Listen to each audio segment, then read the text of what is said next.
Imagine this, if you will. You've got these huge pharmaceutical companies, names you still know today, like Eli Lilly, Parke-Davis. Big players, yeah. And they're cultivating these massive fields of cannabis. I mean, fields of it. And not just growing it, but setting up like really strict quality control. Developing actual methods, yeah. Ably marketing their own branded cannabis products. It sounds sounds completely modern, right? Or even futuristic. it's like from a parallel universe almost. Exactly. But this was happening, get this, over a century ago. It's a real sort of buried part of American medical history. Absolutely. Not some obscure thing at the time either. So that's what this deep dive is all about. Yeah. We're calling it Cannabis Americana, America's very first branded pharmaceutical cannabis. A really fascinating story.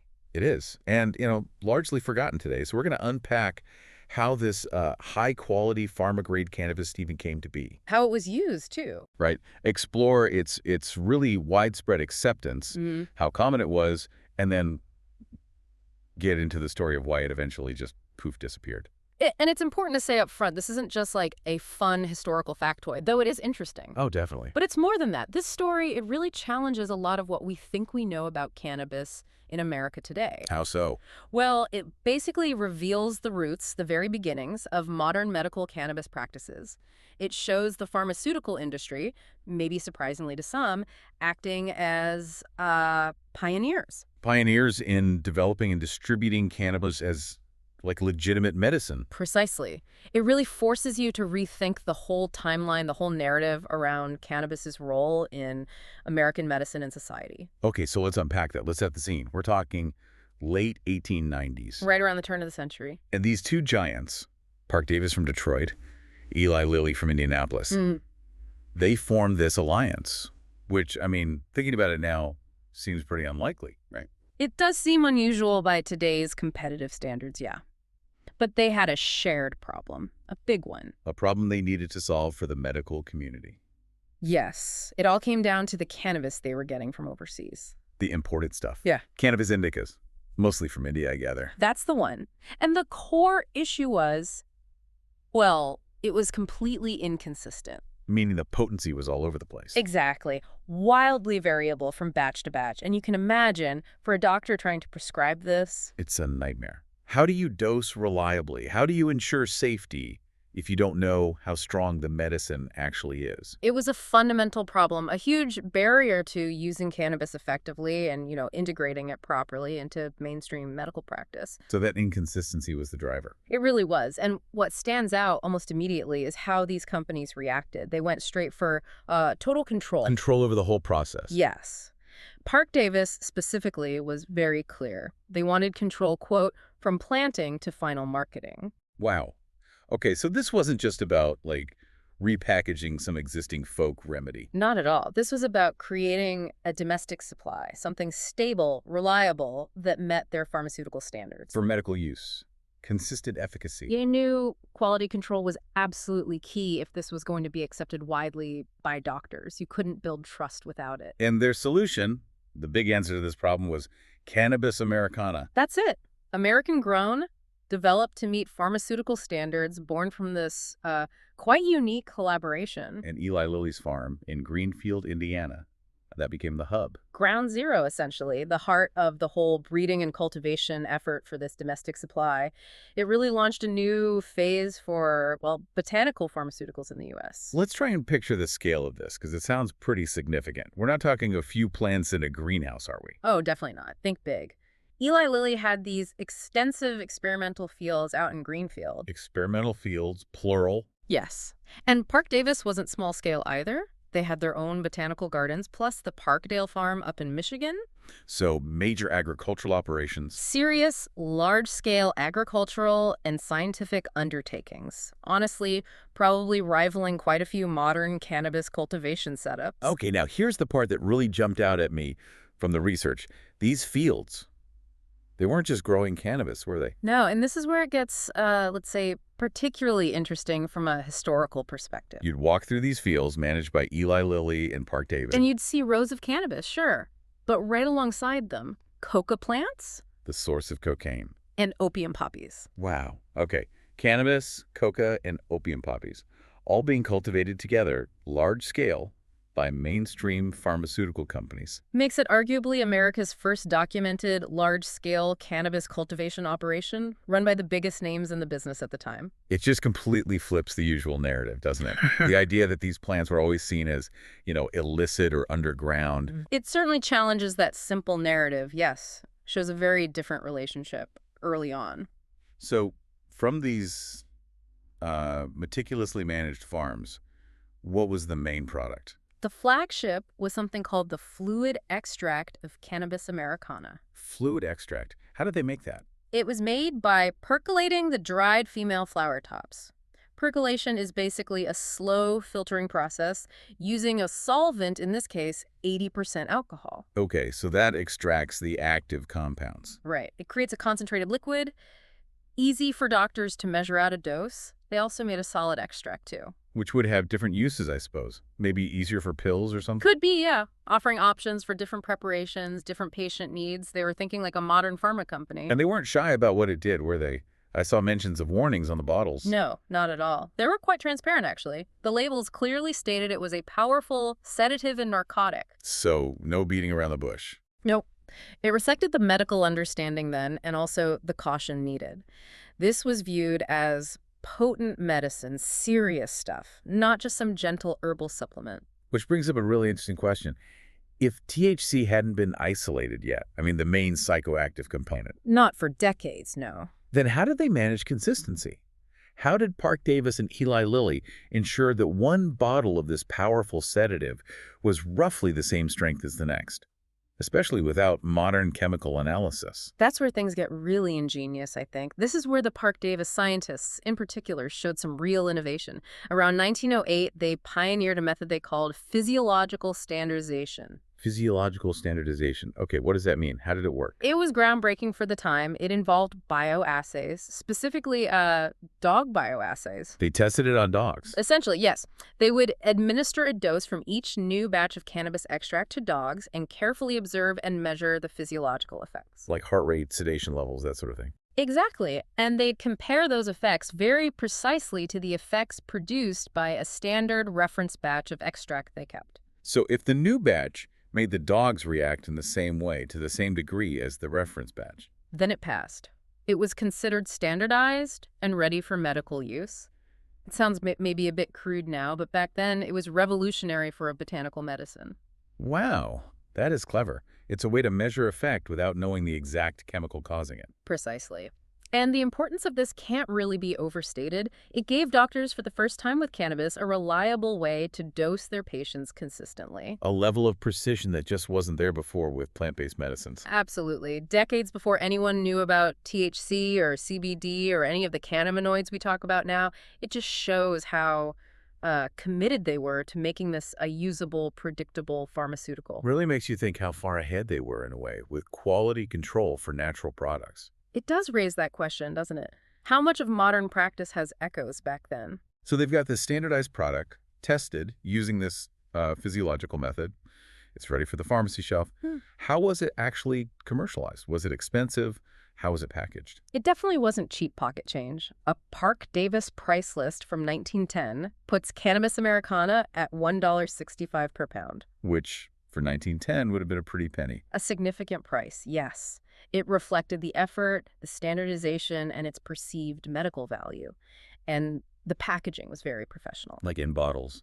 Well, the extract was in bottles, but they also sold the standardized plant material itself. It came in these neat 1-ounce packets or even cardboard boxes. Cardboard boxes, like a cereal box. Sort of. Yeah. Which makes it effectively one of the earliest examples of cannabis being treated as a standardized commodity in America. You could argue it was the first weed in a box over 100 years ago. A standardized, shelf-ready medicine. Amazing. So you have this potent, standardized product. What were doctors actually using it for back then? What kind of conditions? It had a surprisingly broad range of applications, which tells you something about its perceived usefulness. Like what? Pain? Sleep? Definitely those. Insomnia was a common one. Various types of pain physicians prescribed it for neuralgia, menstrual cramps, general aches. Also for coughs, interestingly A enough. cough remedy. Yes, likely due to its sedative and possibly antispasmodic effects, also used for epilepsy, and for conditions that were then just broadly termed nervous disorders. Meaning things like anxiety, maybe restlessness. Exactly. Things we might categorize differently today, but essentially conditions involving nervous system excitation or distress. It was seen as a real multi-purpose tool in the doctor's bag. Offering relief where maybe other things weren't working as well. That seems to be the case. So if you walked into a typical pharmacy in, say, the 1910s or 1920s, You would absolutely expect to see Cannabis Americana tinctures and extracts right there on the shelf. not hidden away, not under the counter. Yeah. No, this wasn't some fringe product. It sat right alongside the other potent mainstream medicines of the era. Think morphine, quinine. Aspirin was coming into its own then, too. So totally integrated into standard medical practice. Completely. Its presence on the shelf signaled legitimacy and widespread acceptance. And how far did its reach extend? Was it just an East Coast thing, or? Oh, it was everywhere. By the 1910s, right through the 20s and into the early 30s, Cannabis Americana was truly nationwide. Shipped all across the country. Yes. Doctors trusted it, Yeah. and Parke-Davis and Lilly promoted it heavily, too. They produced these detailed 16-page booklets for physicians. 16 pages. What was in them? Detailed information, usage guidelines, even scientific illustrations showing the male and female cannabis plants, really aiming to educate doctors. So this was serious marketing for a serious pharmaceutical product. Absolutely. It underscores that this wasn't niche. It was a mainstream, trusted, scientifically backed pharmaceutical. Its acceptance was really quite profound for that era. Which makes its disappearance even more jarring, doesn't it? You have this mainstream success, scientific backing, doctors using it everywhere, and then it just stops. It does seem almost unbelievable from that perspective, yes. What happened? What could possibly derail such a widely accepted medicine and lead to it basically vanishing from American life? Well, it's a complicated picture and frankly not a very pretty one. But the clear turning point, the legislative hammer, was the Marijuana Tax Act of 1937. The Tax Act, right. But that wasn't just about taxes, was it? There was more going on. Oh, much more. It wasn't really a decision driven by science or medicine changing its mind. It was overwhelmingly socio-political. What kind of factors? You had a perfect storm, really. There were these incredibly sensationalist media campaigns, Reefer Madness being the most famous example, but it was broader than that. Painting cannabis as this evil drug causing crime and insanity. Exactly. And often these campaigns, pushed by figures like newspaper magnate William Randolph Hearst, had deeply racist undertones. Linking cannabis use to minority groups. Very explicitly. Tying it to Mexican immigrants, to African Americans, playing on public fear, prejudice. It was a deliberate strategy. And were there economic factors, too? I've heard theories about competing industries. There likely were. You had industries like synthetic fibers, DuPont's nylon was emerging, petrochemicals. They potentially saw hemp, cannabis's non-psychoactive cousin, used for fiber and other things as competition. So demonizing the whole plant family served multiple agendas. So a mix of media hype, racism, and maybe economic motives, all converging. Converging to create this powerful narrative shift. Cannabis went from trusted medicine to public enemy number one almost overnight in terms of public perception. And the Tax Act basically made it impossible for companies like Parke-Davis to continue. The regulations, the taxes, the record keeping, it became prohibitively difficult and costly. The legal and cultural landscape just shifted so dramatically, production wasn't viable anymore. Parke-Davis quietly discontinued Cannabis Americana. After decades of use. Yeah. Just like that. Wiped from pharmacy shelves, despite its history of medical value. A really stark example of how politics and perception can override science. It's incredible. A testament to how fast things can change based on fear and legislation. But you said earlier, the story doesn't just end there in obscurity. What's the lasting legacy? How does Cannabis Americana still resonate today? Well, it raises that crucial question, right? How did this project, despite its ultimate demise back then, actually lay the groundwork for what we see now with medical cannabis? The blueprint, you called it. Exactly. It was America's first branded cannabis, grown on dedicated farms, developed as a specific standardized strain or product line. That whole concept fundamentally shifted cannabis away from being just a variable folk remedy. And transformed it into a pharma commodity, something measurable, controllable. Precisely. The methods they developed, the controlled cultivation by Eli Lilly, the extraction techniques, and especially that physiological standardization by Parke-Davis. Even if it was using dogs. Right. Even with the methods available then, the principle was established. The principle of striving for consistency, for quality control, for a reliable medical product. That resonates directly with today's medical cannabis industry. So the whole idea of lab testing, specific strains for specific effects, quality control, the seeds were sown back then. I think you absolutely can draw that line. They proved it could be done. They showed that cannabis could be treated like any other serious pharmaceutical ingredient, managed from farm to pharmacy under scientific oversight. Moving away from just random imports or wild harvests. Yes, establishing the idea of specific cultivated strains for medicine. So really, every time you see a modern, legal, lab-tested medical cannabis product today, You're seeing the continuation of that original vision. you're seeing the legacy of Cannabis Americana in a very real sense, an echo of that pioneering, if ultimately interrupted, effort from over a century ago. Wow. We've just taken this really deep dive into such a fascinating, almost hidden story, Cannabis Americana. It really opens your eyes. It does. Uncovering how these huge pharma companies, using what was cutting-edge science for their day, created this widely accepted medicine. It's just a powerful reminder, isn't it, that so much of what feels new today, Often has really deep roots in the past. deep, complicated roots just waiting for us to sort of dig them up and understand them properly. And the whole journey of Cannabis Americana, from those experimental farms to being a staple on pharmacy shelves and then plunging into obscurity because of social and political forces, it really makes you wonder, doesn't I it? wonder what.